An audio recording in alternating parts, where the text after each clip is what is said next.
Hello, everyone.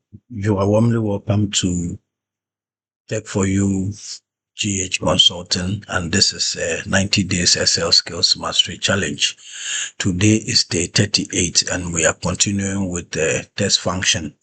In the day 37, we looked at the left, the right, and then the mid of the test function. And today our focus is on find, search, and LEN, which is also an amazing tool. And together with these tools, we use to extract or automate extractions in Excel. So once you know the left, you know the right, and then you know the mid, the find, search, and LEN together with it automate the kind of extractions that we have to do. So let's turn attention to look at it briefly and see how best we can automate them. Now, the search function first. The search function actually finds the position of a text inside another text. So a text strings, and then we want to find the position of it. And it is not case sensitive. So if I have a text like Samuel, and then I said I want to, and then Krow, and then I want to abbreviate the K, I can just do the search function, and then search function, then I'll say that I want to find which text. We want to find the K. So we do the K, and like I said, it is also not case sensitive. So we do the K here. So it will be able to tell us that the position of the K is 8, and the space is also part of it. So that's the function of the set function. It helps us to be able to determine the position of a text inside another text. So the syntax is that you type equal to with the search function, and then the text you want to find or the character you want to find within the text that you are looking for that particular thing. So for example, search position for us to actually set an @ in an email address. So the @ should be able to determine or tell us, the search should be able to tell us the position of the @ within this email. So that's what we're going to do. So we type the equal to sign and then the word search. And then what are we searching for? We are searching for the @ And remember, I told you that anytime you type a text in a function or a formula, you put it in a double quotation. That is why my @ has been put into a double quotation. And within which text we are looking for? We are looking for it from the email address. So once we hit enter, it tells us that the @ is actually the 12th position, including the space and the dot and others, is the 12th position of the text that we find. So keep this idea in your mind. We will use it somewhere more strategically. Keep it in mind. So the meaning of what we just did from the syntax that we see here is that the @ is, okay, the @ symbol starts at the position of 13. So it tells us the position of, it starts at the position of 12. It tells us the position of 12 actually. So the @ is at the position of 12. So if I want to count any number from the @ position, I would be able to join it with other functions and count the numbers that comes after the @ position, so that we do that. Okay, so the practical use of it is that you can use it to find symbols, you can use it to locate spaces, you can use it to validate emails, and also to extract usernames and so on and so forth. So that is the find for us. Remember, the find is not case sensitive. So even if I change it and make it a small k instead of the big K, we will still get the position of it. So now let's look at the next function. The next function is what we call find. It also works like the search function. So the find function is also finds the text position, but in this case, the find is actually a case sensitive. So when you are dealing with text strings extractions where you need to be very specific on case, then you can use the find to do that. But when case is not a matter, you can use your search function to do that. So the syntax is the same as the search, the find, and then the character you want to find the position for, and the text in which you are finding that position. is there. So let's look at this example. So Excel training, we are to look at where the training starts from. So the T, so we can do the find, type the word find, pick the syntax, which is the T, put it in a double quotation.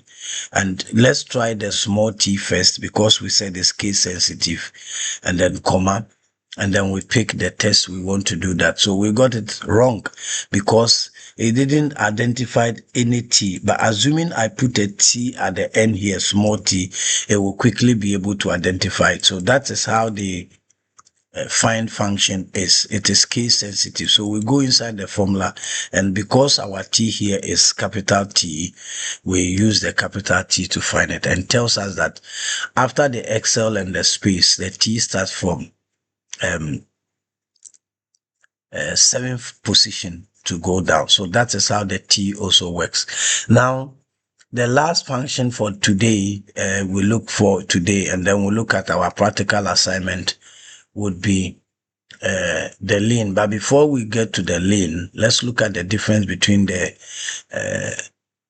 find and the search. I've already mentioned that the search is no case sensitive, but the find is case sensitive. So once you miss the case, you will not be able to do for the find, but for the search, it picks anything at all. So now let's look at the final function for today, and it is called LEN. 3-letter word, LEN, LEN. The LEN function counts the number of characters in a cell. That's simple.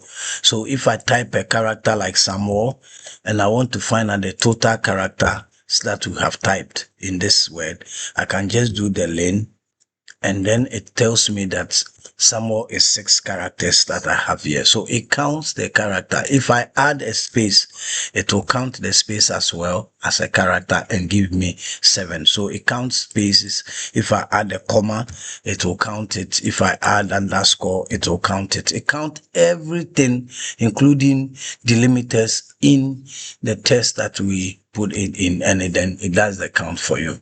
So it counts letters, it counts numbers, it counts spaces, and then also counts symbols as well. So we can do 1, 2, 3, sum at 1, 2, 3, and then we see it counts all of them to give you. So that is the powerful function called LEN. And these ones, we use them together with the find, the left, the right, and the mid to be able to execute these automations that we do. So now let's look at the test strings for John Mensah. What's the test? So we do the LEN, and then we count it, and automatically it tells us that the test in this, including the space, is 11 characters. And that is very, very good. So space is also counted, like I said, and it's we actually use it to check the tests. And so if you are doing automations and you need to limit people by the number of tests they can enter, you can also use the LEN to count them and use that to do the automation. We can also use it to validate phone numbers, and then also to validate ID numbers as well, and also check passwords. So it's used very well. And then it is also used in conjunction with the left right mid, like I said, to automate the extractions that we do. And that is very, very important. Now, the difference between the search and the found is that we have already mentioned that the search is no case sensitive, while the find also deals with case sensitive as well. Now, always remember that the LEN actually counts spaces too as part of it. It counts all spaces. It counts what do you call it, letters, numbers, and then symbols as well. And then the find ignores the case, the search ignores the case sensitive, and then it also find also respect the case as well. Okay, so having gone through all the functions that we have here, let's look at how we work on this practical workplace examples in advance. Now, these are the Excel sheets that we have, and this is a data that are put together, full system codes with the category name, the year, the region, and then the code That is it. Our job is to do the extract the category from this list, extract the year, extract the region, and also extract the code. In our day 37, we saw how we use the left and right and mid to do the extractions, but it was not automated. We did the manual counting of the letters and extracted them, but in a rare workplace scenario doesn't work like the way we counted it. And so we needed a second functions that will help us to be able to do the calculation. That's why we learned the LEN, the search, and the find. So for this particular example, and for purposes of time, we are going to only extract the category, and then we'll reserve the other three here for special video where we will take our time to treat it, perhaps in another video, which will be an appendix to this particular video, so that you can also see how the rest are worked on.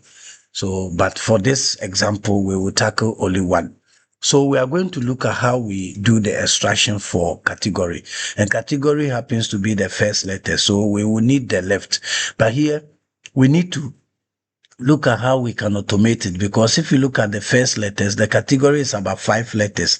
The second one is about 4. The third one is about 3, and goes on. And then it can even be more inside. But we need to write one formula that will be able to see and count them and extract them accordingly, irrespective of the number of tests that forms the category. So this is where we can add the find function to the left function. So the two functions will be put together to do the execution. We know that the find function actually helps us to find the relative position of a test. So we see that if we check this code, the separator is always the hyphen. So we can find the position of the hyphen, and then we can extract from left to that position. Now, the left takes, if we pick the left actually takes the test that we want to extract, and then the number of characters, which will be 1, 2, 3, 4, 5. So we can just put 5 there and we get it. But when we try to go down, the 5 will not work. So for example, let's try it here. Left, and then we pick it, and then we say go 5, because the first one is 5. We got the 5. But if you scroll it down, you will see that it's not extracting only for you because of the numbers that we have inside. So we need something that will be able to cut the category from the rest, determine the position. And that is what we employ the find to do. The find will find the position of the hyphen. So when we go to the formula, the 5 is what we are going to automate. So we are going to use the find to automate the function. And we know the find takes the test that we want to find, and then we are finding the hyphen, and within which test, this test. So now the hyphen, instead of counting 5, we are using the find to be able to give us, and the find give us 6 because it's find the position of the hyphen. So all that we need to do is to subtract 1, and then we close our function. So the left is extracting from this test, and the number of characters is being supplied by the find. In this case, we have automated